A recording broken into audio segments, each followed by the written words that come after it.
তোমারও কি একই সমস্যা হয়? শ্যুট করতে গিয়ে মেকআপ গলে যায়? আমারও একই সমস্যা হতো, বিশেষ করে এই গরমে।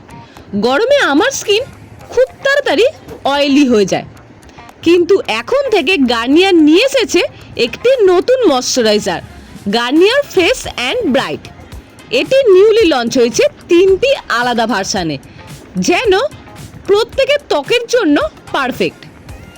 আমি এটি ব্যবহার করা শুরু করেছি, আর এই স্ট্রাকচারে এত হালকা, কোনো চিপচিপে স্টিকি ভাব নেই, বরং একদম নন স্টিকি। আর আমার স্কিন আর অয়েলি হয় না, বরং ফ্রেশ, হাইড্রেট আর আরামদায়ক থাকে। দাম মাত্র $299। কি ভাবছো কোথা থেকে পারচেস করবে? এটা পাওয়া যাচ্ছে ফ্লিপকার্টে। তাই দেরি না করে এক্ষুনি চলে যাও পারচেস করতে, আউট অফ স্টক হবার আগেই।